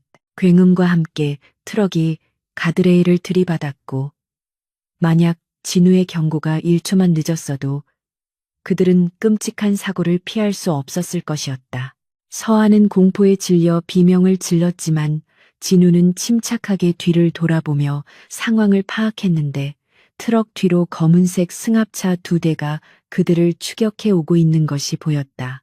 추격자들의 차량에서는 짙은 회색의 연기가 뿜어져 나오고 있었고 그 안에는 쇠파이프와 흉기를 든 괴한들이 타고 있음이 진우의 투시 능력으로 확인되었다. 진우는 기사에게 최대한 속력을 내어 강변북로로 빠지라고 지시했고 동시에 서아에게 경찰에 신고하지 말고 회사 보안팀에게 정문 방어를 요청하라고 말했다. 경찰이 도착하기까지는 너무 오랜 시간이 걸릴 것이고 지금은 오로지 자신들의 힘으로 이 죽음의 레이스를 뚫고 나가야만 했다. 도로는 순식간에 아수라장이 되었고 일반 차량들이 경적을 울리며 피하는 사이 추격전은 더욱 격렬해졌다. 진우는 흔들리는 차 안에서도 집중력을 잃지 않고 추격해오는 차량의 움직임을 예측하려 애썼는데 놈들의 운전대 움직임이나 가속 페달을 밟는 발의 근육 수축까지도 그의 눈에는 데이터처럼 읽히고 있었다. 왼쪽에서 치고 들어오려는 승합차의 궤적을 미리 읽은 진우는 기사에게 급브레이크를 밟으라고 외쳤고 그들이 속도를 줄이자 승합차는 중심을 잃고 앞서가던 화물차와 충돌하며 도로 밖으로 튕겨나갔다. 마치 액션 영화의 한 장면처럼 파편이 튀고 불꽃이 일었지만 진우의 표정은 차가울 정도로 냉정했다.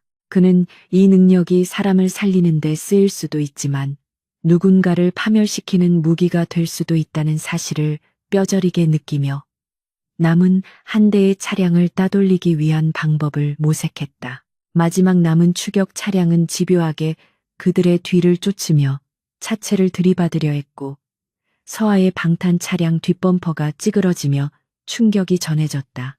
서아는 공포에 떨면서도 중요한 증거가 담긴 가방을 품에 꼭 안고 있었고 진우는 그녀를 안심시키며 창문을 조금 열어 밖을 내다보았다. 그의 눈에 전방 터널 입구가 보였고 터널 내부의 조명들이 빠르게 스쳐 지나가는 잔상 속에서 그는 기발한 작전을 떠올렸다. 진우는 기사에게 터널 진입 직후 상향등을 켜고 급가속을 하라고 지시했고 터널의 어둠과 급격한 조도 변화를 이용해 추격자의 시야를 교란시키려는 의도였다. 차량이 터널로 진입하는 순간 기사는 진우의 지시대로 상향등을 켰고 뒤따르던 추격 차량의 운전자는 갑작스러운 빛의 폭력에 시야를 잃고 방향을 틀며 터널 벽과 충돌했다. 천신만고 끝에 추격자들을 따돌리고 회사 정문에 도착했을 때 시간은 9시 50분을 가리키고 있었고 본사 건물 앞은 이미 박 전무가 깔아놓은 기자들로 인산인해를 이루고 있었다. 기자들은 도난 사건의 용의자로 지목되었던 진우와 서아가 나타나자 벌떼처럼 달려들어 카메라를 들이댔고 질문 공세를 퍼부었다. 하지만 진우의 눈에는 기자들 틈에 숨어있는 진짜와 가짜가 명확하게 구분되었는데 돈을 받고 악의적인 질문을 던지려는 자들에게서는 썩은 탕류 같은 기운이 흐르고 있었다. 진우는 서아의 손을 잡고 그들의 질문을 무시한 채 가짜 기자들의 발을 묘하게 걸거나 어깨로 밀치며 길을 만들어 나갔고 그의 단호한 눈빛에 압도된 사람들은 저절로 길을 터주게 되었다. 로비에 들어서자 보안 요원들이 그들을 가로막으려 했지만 서아는 대표이사로서의 위엄을 갖추고 당장 비키라고 호통을 쳤다. 박전무의 지시를 받은 보안팀장은 머뭇거렸지만 진우가 그에게 다가가 귓속말로 당신의 주머니 속에 있는 뇌물 봉투가 보인다고 속삭이자 그는 사색이 되어 물러설 수밖에 없었다. 진우의 영화는 이제 사람의 비밀과 약점까지 꿰뚫어보는 수준에 도달해 있었고 그는 이 능력을 정의를 위해 사용하는데 주저함이 없었다. 그들은 엘리베이터에 탑승했고 문이 닫히는 순간 밖에서 들려오는 웅성거림이 차단되며 잠시나마 정적이 흘렀다. 서아는 거친 숨을 몰아쉬며 흐트러진 머리를 정리했고 진우는 넥타이를 고쳐매며 결전의 장소인 최상층 회의실로 향하는 숫자판을 응시했다. 엘리베이터가 상승하는 동안 진우는 다시 한번 마음을 다잡으며 옥새 상자를 움켜쥐었고 서아는 진우를 바라보며 당신이 없었다면 여기까지 오지 못했을 것이라고 고백했다. 진우는 아직 끝나지 않았으며 저 문이 열리는 순간 진짜 전쟁이 시작될 것이라고 말했지만 그의 목소리에는 이전보다 훨씬 강한 확신과 신뢰가 담겨 있었다. 딩동하는 소리와 함께 최상층에 도착했고 문이 열리자 긴 복도 끝에 있는 대회의실 문이 그들을 기다리고 있었다. 그곳에는 그룹의 운명을 결정할 이사들과 모든 악의 근원인 박 전무가 앉아 있을 것이고 진우는 그들의 추악한 가면을 벗겨낼 준비가 완벽하게 되어 있었다. 그는 깊게 심호흡을 하며 첫 발을 내디뎠고 그의 눈동자는 그 어느 때보다 선명하고 푸른 빛으로 타오르기 시작했다. 회의실 문을 열고 들어서자 수십 개의 시선이 그들에게 꽂혔고 상석에 앉아있던 박전무는 마치 유령을 본 듯한 표정으로 자리에서 벌떡 일어났다. 그는 진우와 서아가 살아서 그것도 증거물을 들고 제 시간에 도착할 것이라고는 상상도 하지 못한 듯 입을 다물지 못했다. 좌중을 압도하는 침묵 속에서 진우는 뚜벅뚜벅 걸어나가 회의 테이블 중앙에 흙투성이가 된 옥새 상자를 내려놓았다. 쿵 하는 소리가 회의실 전체에 울려 퍼졌고 그것은 박 전무를 향한 사형 선고와도 같은 소리였다. 진우는 이사들을 천천히 둘러보며 이제부터 여러분이 알고 있던 진실이 얼마나 거대한 거짓 위에 세워져 있었는지 보여드리겠다고 차분하지만 힘있는 목소리로 선언했다. 박 전무는 당황한 기색을 감추며 경비원들을 부르라고 소리쳤지만 이미 대세는 기울어져 가고 있었다. 진우는 박 전무를 똑바로 응시하며 당신의 어깨 위에 앉아있는 탐욕의 그림자가 이제 당신을 집어삼킬 것이라고 경고했다.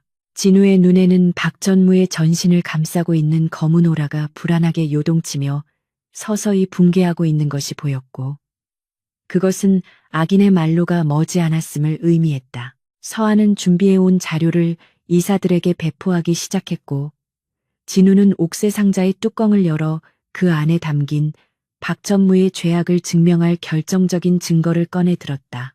회의실 안의 공기가 무겁게 가라앉으며 역사의 한 페이지가 넘어가는 소리가 들리는 듯했다. 세운그룹 본사 대회의실의 무거운 침묵은 폭풍 전야와도 같았고 수십 명의 이사진이 지켜보는 가운데 강진우가 내려놓은 흙투성이 나무 상자는 이질적인 존재감을 뿜어내고 있었다. 박 전무는 이 상황을 도저히 받아들일 수 없다는 듯 얼굴을 붉히며 경비원들에게 고함을 질렀지만 윤서아는 차가운 눈빛으로 그들을 제지하며 지금부터 벌어질 진실 공방을 지켜보라고 명령했다. 그녀의 목소리에는 그룹의 적통 후계자만이 가질 수 있는 서리빨 같은 위엄이 서려 있었기에 경비원들은 주춤거리며 물러날 수밖에 없었다. 이사들 사이에서는 웅성거림이 퍼져나갔고 그들 중 일부는 박 전무의 편에 서 있었지만 또 다른 일부는 윤서아의 당당한 태도에 동요하며 호기심 어린 눈으로 진우를 주시하고 있었다.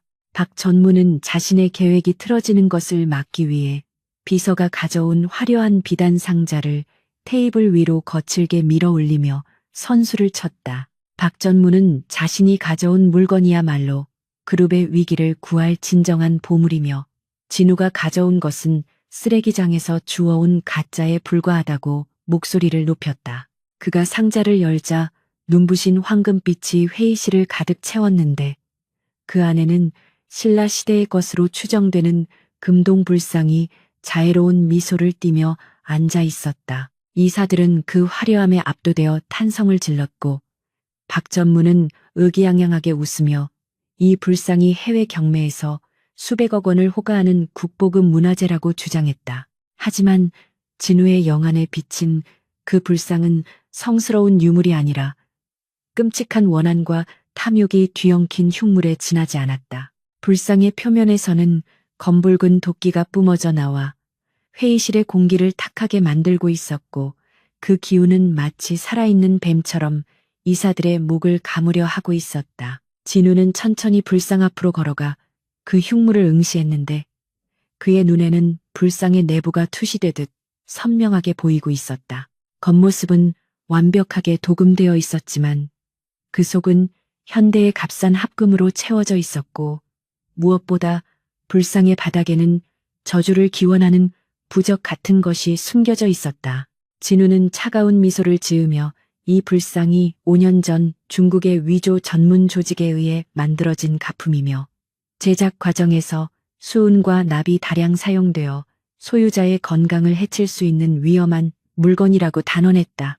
박 전무는 말도 안 되는 소리라며 펄펄 뛰었지만 진우는 조금도 물러서지 않고 불상의 왼쪽 어깨 부분을 가리키며 그곳에 미세하게 새겨진 위조 공방의 낙관을 찾아보라고 말했다. 진우의 지적에 따라 감정위원들이 확대경을 들고 불상을 살피기 시작했고 곧이어 그들의 입에서 경악에 찬 신음이 터져 나왔다. 육안으로는 식별이 불가능할 정도로 교묘하게 감추어진 낙관이 진우가 말한 바로 그 위치에서 발견되었기 때문이었다.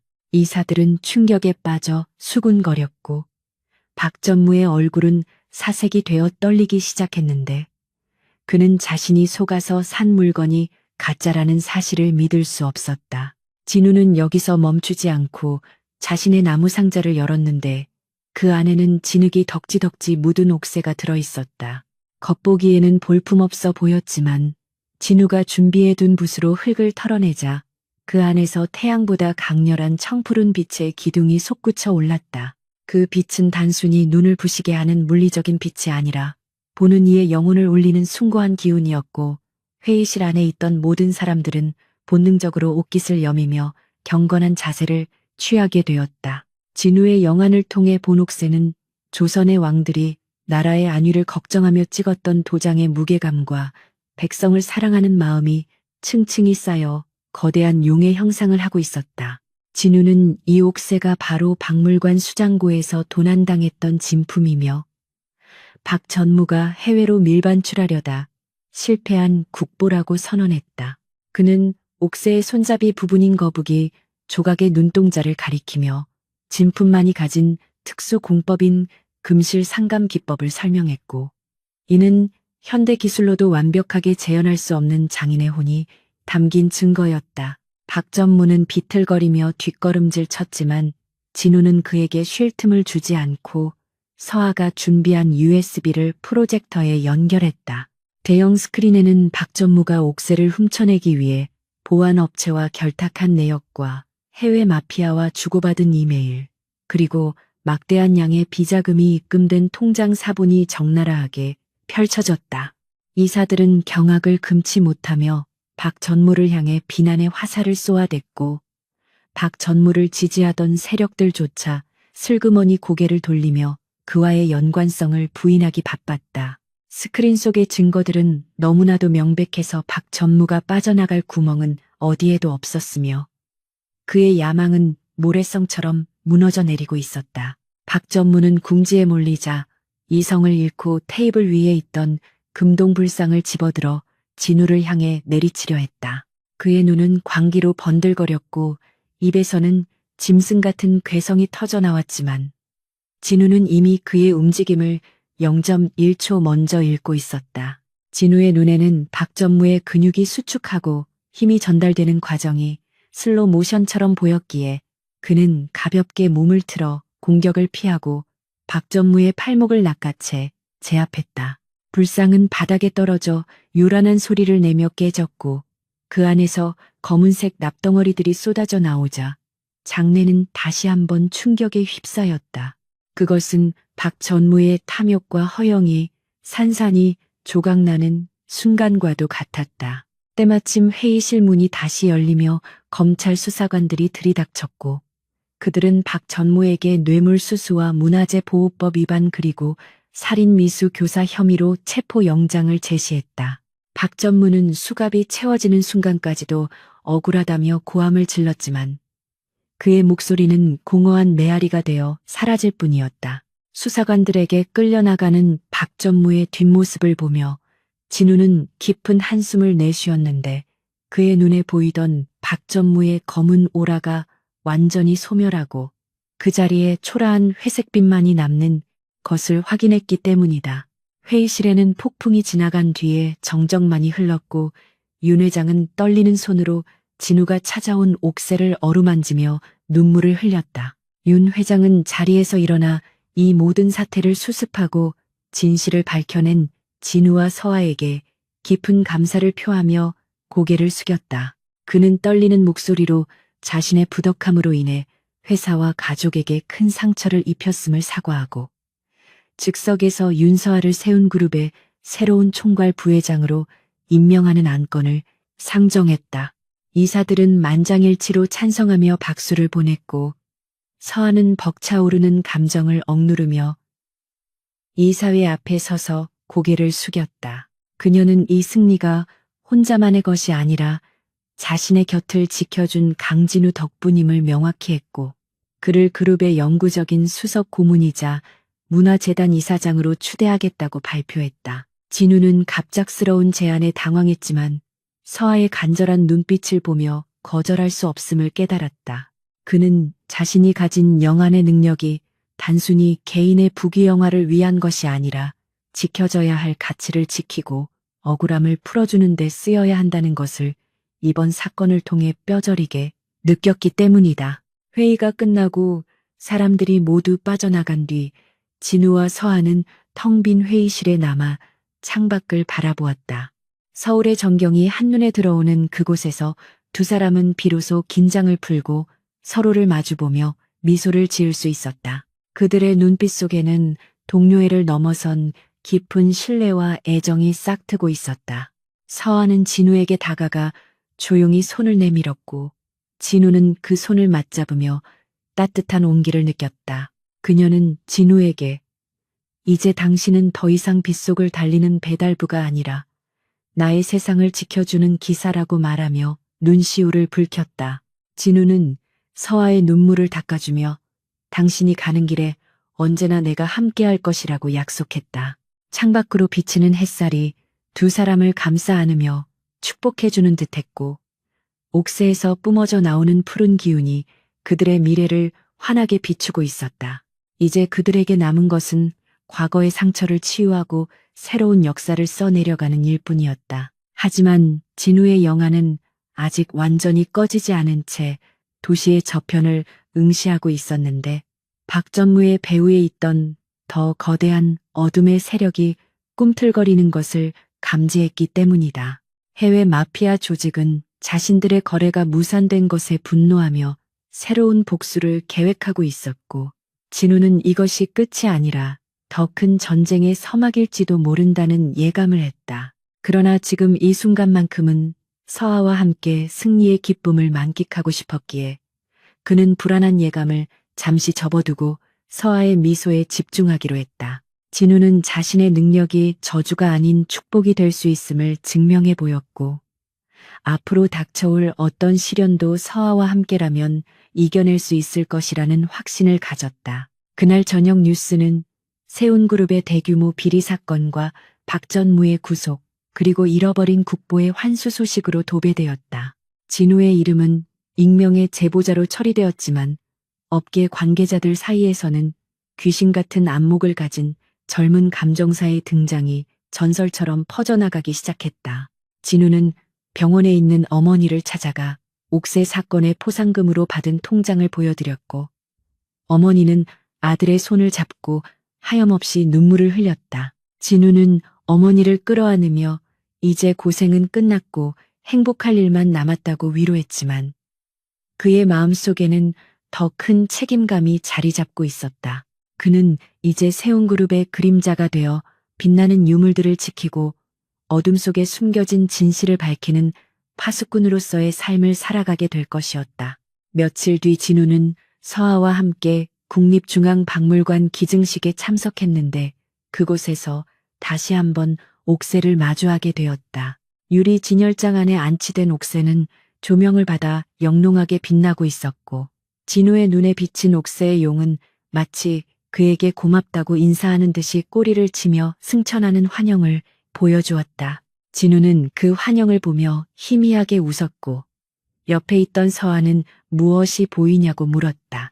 진우는 비밀이라며 장난스럽게 웃어넘겼지만 그의 눈은 이미 박물관 구석진 곳에 전시된 또 다른 유물에서 흘러나오는 슬픈 기운을 포착하고 있었다. 그의 영화는 쉴 틈 없이 그에게 세상의 이야기를 들려주고 있었고 그의 모험은 계속될 것임을 예고하고 있었다. 그날 밤 진우는 꿈속에서 옥새의 용이 나타나 그에게 여의주를 물려주는 꿈을 꾸었다. 꿈에서 깨어난 진우는 창가에 서서 밤하늘을 올려다보았는데 달빛 아래 서울은 여전히 수많은 욕망과 비밀을 품고 숨쉬고 있었다. 그는 자신의 눈을 손으로 가리며 속삭였다. 보이는 것이 전부는 아니지만 나는 그 너머를 볼 것이다. 진우의 독백은 밤바람에 실려 흩어졌고 그의 눈동자는 다시 한번 푸르게 빛났다. 이제 그는 단순한 감정사가 아니라 영혼을 보는 눈을 가진 마스터로서 세상의 중심에 서게 될 것이었다. 계절은 어느덧 혹독했던 겨울을 지나 따스한 봄 기운이 만연한 3월로 접어들고 있었고, 세운그룹을 뒤흔들었던 옥새 도난 사건과 경영권 분쟁은 박 전무의 구속과 함께 일단락되며 재계의 전설적인 일화로 남게 되었다. 강진우는 서울의 한 시중은행 VIP룸에 앉아 통장에 찍힌 숫자를 멍하니 바라보고 있었는데, 그 액수는 평생 배달 아르바이트를 해도 만져볼 수 없는 천문학적인 금액이었다. 국가로부터 받은 문화재 환수 포상금과 윤서아가 약속했던 국보급 유물 감정 수수료, 그리고 그룹의 경영권 방어에 기여한 특별 보너스까지 합쳐진 금액은 그를 단숨에 대한민국 상위 1%의 자산가 반열에 올려놓기에 충분했다.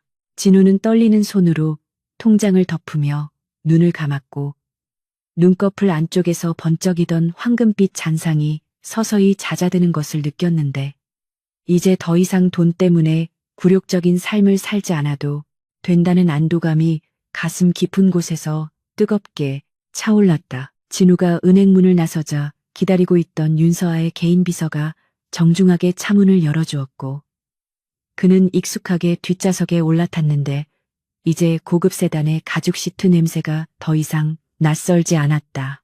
차는 강남의 재개발 지역이 아닌 한적하고 공기 좋은 성북동의 고급 주택가로 향했고, 그곳에는 진우가 어머니를 위해 마련한 새로운 보금자리가 기다리고 있었다. 며칠 전 퇴원한 어머니는 휠체어에 앉아 정원이 딸린 2층 양옥집을 바라보며 믿기지 않는다는 듯 눈물을 흘리셨고, 진우는 그런 어머니의 손을 잡으며 이제부터는 고생 끝 행복 시작이라고 약속했었다. 집 안으로 들어서자 따뜻한 햇살이 거실 통유리를 통해 쏟아져 들어오고 있었고, 집안 곳곳에 배치된 고풍스러운 가구들에서는 은은하고 평온한 기운이 감돌고 있었다. 진우의 영화는 이제 사람을 해치는 나쁜 기운이 아닌 사람을 치유하고 보호하는 좋은 기운만을 찾아내어 배치하는 데 쓰이고 있었다. 세운그룹의 신임 회장으로 취임한 윤서아는 취임식 날 파격적인 인사를 단행했는데, 그것은 강진우를 그룹 산하의 문화재단 이사장으로 임명하는 것이었다. 재계에서는 고졸 출신의 퀵서비스 기사가 재벌가의 문화 권력을 쥐게 된 것에 대해 수군거렸지만, 진우가 그동안 보여준 신들린 감정 능력과 옥새 사건에서의 활약상을 아는 사람들은 아무도 이의를 제기하지 못했다. 진우는 이사장직을 수락하면서 한 가지 조건을 내걸었는데, 그것은 재단의 기금을 사용하여 해외로 불법 유출된 우리 문화재를 환수하고 형편이 어려운 무형문화재 전승자들을 지원하는 사업에 전권을 행사하겠다는 것이었다. 서아는 흔쾌히 동의했고, 진우는 자신의 능력을 돈벌이가 아닌 더 높은 가치를 위해 사용하기로 결심하며 본격적인 활동을 시작했다. 진우의 사무실은 인사동이 내려다 보이는 종로타워의 최상층에 마련되었고, 매일같이 전국의 골동품 상인들과 수집가들이 그를 만나기 위해 줄을 섰다.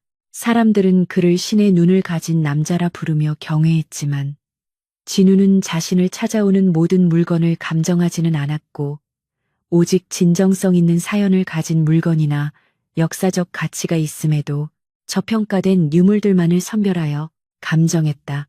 어느 날 한 초라한 노인이 낡은 족자 하나를 들고 찾아왔는데, 다른 감정사들은 가치 없는 위작이라며 문전박대했던 물건이었다. 하지만 진우의 눈에는 족자 속 그림에서 뿜어져 나오는 맑고 청아한 학의 기운이 보였고, 그는 주저없이 그 족자가 조선 후기 무명 화가의 숨겨진 걸작임을 밝혀내어 세상에 알렸다. 노인은 감격의 눈물을 흘리며 진우의 손을 잡았고, 진우는 그 순간 자신의 능력이 가진 진정한 의미를 다시 한번 깨달았다. 바쁜 나날 속에서도 진우와 서아의 관계는 미묘하게 변화하고 있었는데, 두 사람은 비즈니스 파트너 이상의 감정을 공유하고 있었지만 서로의 바쁜 일정 탓에 사적인 만남을 갖기는 쉽지 않았다. 서아는 그룹의 체질 개선과 박 전무가 남긴 부실 계열사 정리에 눈코 뜰 새 없이 바빴고, 진우 역시 재단 일과 밀려드는 감정 의뢰로 인해 밤샘 작업이 이어지기 일쑤였다. 하지만 두 사람은 매일 밤 짧은 통화로 남아 서로의 안부를 묻고 하루 일과를 공유하며 서로에게 위안이 되어 주었고 그 짧은 통화는 전쟁 같은 일상 속에서 유일한 휴식처가 되었다. 서아의 목소리는 예전의 날카로움이 사라지고 한결 부드러워져 있었고 진우 역시 그녀 앞에서는 무장 해제된 편안한 모습이 되었다. 그러던 어느 날 봄비가 추적추적 내리는 저녁이었고 진우는 창밖을 내다보며 묘한 기시감을 느꼈는데 바로 자신의 인생을 바꿔놓았던 그날 밤처럼 비가 내리고 있었기 때문이다. 그는 충동적으로 자리에서 일어나 코트를 걸치고 사무실을 나섰고 발길이 닿은 곳은 처음 사고가 났던 청담동의 그 사거리였다. 빗줄기는 굵어졌지만 진우는 우산도 쓰지 않은 채 횡단보도 앞에 서서 지나가는 차량들의 불빛을 바라보았다. 그때는 빚에 쫓기는 절박한 심정으로 오토바이를 몰고 있었지만 지금은 대한민국 최고의 감정사이자 재력가로서 이곳에 서 있다는 사실이 꿈만 같았다. 그는 빗물에 젖은 아스팔트를 내려다보며 그날의 사고가 단순한 우연이 아니라 신이 자신에게 준 기회이자 운명이었음을 인정했다. 그때 맞은편에서 검은색 세단 한 대가 미끄러지듯 다가와 멈춰섰고 뒷좌석 문이 열리며 익숙한 실루엣이 내렸는데 그녀는 윤서아였다. 서아는 우산을 쓰고 진우에게 다가와 왜 이러고 있냐며 타박했지만 그녀의 눈빛에는 걱정과 반가움이 가득했다.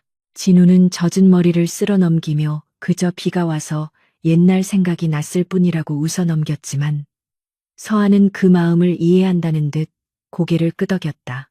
두 사람은 빗속에 나란히 서서 잠시 말없이 서로를 바라보았고 빗소리가 도시의 소음을 덮어주며 세상에 오직 두 사람만 존재하는 듯한 고요함을 만들어 주었다. 서아의 주변에는 예전의 차가운 흰색 기운 대신 따뜻하고 사랑스러운 분홍빛 오라가 감돌고 있었고 진우는 그 빛이 너무나 아름다워 눈을 뗄 수가 없었다. 서아는 진우에게 우산을 씌워주며 오늘 저녁 스케줄을 모두 취소했으니 함께 저녁을 먹자고 제안했고 진우는 기꺼이 동의했다. 그들은 근처의 조용한 레스토랑으로 자리를 옮겼고 창가 자리에 앉아 비 내리는 거리를 바라보며 와인잔을 기울였다. 서아는 진우에게 그동안 말하지 못했던 속마음을 털어놓았는데 사고가 났던 그날 밤 당신이 내 앞을 막아서지 않았다면 나는 지금 이 자리에 없었을 것이라며 진우가 자신의 생명의 은인임을 고백했다. 진우는 고개를 저으며 오히려 당신 덕분에 내가 새로운 삶을 살게 되었다고 말했고 두 사람은 서로가 서로를 구원한 존재임을 확인했다. 와인잔이 부딪히는 맑은 소리와 함께 두 사람의 시선이 얽혔고 그 순간 진우의 영안이 다시 한번 발동했다. 진우의 눈에 비친 서아의 손가락에는 보이지 않는 붉은 실이 묶여 있었고 그 실의 끝은 테이블 건너편 자신의 새끼손가락으로 이어져 있었다. 그것은 전설 속에서나 듣던 운명의 붉은 실이었고 진우는 이것이 단순한 환영이 아니라 두 사람의 인연이 전생에서부터 이어져 온 필연임을 직감했다. 그는 용기를 내어 주머니 속에서 작은 상자 하나를 꺼내 테이블 위에 올려놓았는데 그것은 인사동의 허름한 골동품 가게 구석에서 발견한 조선시대의 은가락지였다. 화려한 보석은 아니었지만 두 개의 가락지가 하나로 합쳐져야만 완벽한 나비 문양이 완성되는 그 반지는 영원한 결합을 상징하는 물건이었다. 서아는 놀란 눈으로 상자를 열어보았고 진우는 이 반지가 수백 년을 견뎌내며 주인을 기다려온 것처럼 나도 당신을 평생 지키고 싶다고 고백했다. 서아의 눈가에 눈물이 고였고 그녀는 말없이 왼손을 내밀었으며 진우는 떨리는 손으로 그녀의 약지에 가락지를 끼워 주었다. 반지가 손가락에 닿는 순간 두 사람을 감싸고 있던 각자의 오라가 하나로 융합되며 눈부신 황금빛으로 변해 레스토랑 전체를 환하게 비추는 듯했다. 그것은 그 어떤 국보급 문화재보다도 찬란하고 아름다운 사랑의 빛이었고 진우는 이제 더 이상 영안에 의존하지 않아도 진정한 행복이 무엇인지 볼 수 있었다. 두 사람은 손을 맞잡고 서로를 향해 환하게 미소 지었고 창밖의 빗줄기는 마치 축복의 팡파르처럼 그들의 새로운 시작을 응원하고 있었다. 몇 달 뒤 진우와 서아의 결혼식은 세운그룹 소유의 야외 정원에서 비공개로 치러졌는데 하객은 양가 친척과 가까운 지인들로 제한된 소박한 예식이었다. 하지만 그 자리에 모인 사람들의 면면은 대한민국을 움직이는 거물들이었고 식장의 분위기는 엄숙하면서도 따뜻했다. 진우는 턱시도를 입고 버질로드 끝에 서서 서아를 기다렸고 순백의 웨딩드레스를 입은 서아가 아버지 대신 윤 회장의 손을 잡고 입장하자 하객들의 환호성이 터져 나왔다. 진우는 다가오는 서아를 보며 1년 전 빗속에 초라했던 자신의 모습을 떠올렸지만 이제는 그 기억마저도 아름다운 추억으로 느껴졌다. 그는 서아의 손을 넘겨받으며 평생 그녀의 눈이 되어 세상의 험한 것으로부터 그녀를 지키겠다고 맹세했다. 결혼식이 끝나고 두 사람은 신혼여행 대신 유럽의 박물관들을 순회하며 약탈당한 문화재들을 환수하기 위한 협상여행을 떠나기로 했다. 공항으로 향하는 차 안에서 진우는 창밖을 스쳐 지나가는 풍경들을 바라보며 문득 자신의 눈을 손으로 가려보았다.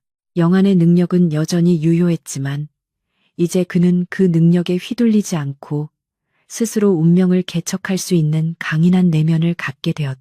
서아는 진우의 어깨에 머리를 기대며 피곤하지 않냐고 물었고 진우는 고개를 저으며 당신과 함께라면 어디든 갈 수 있다고 대답했다.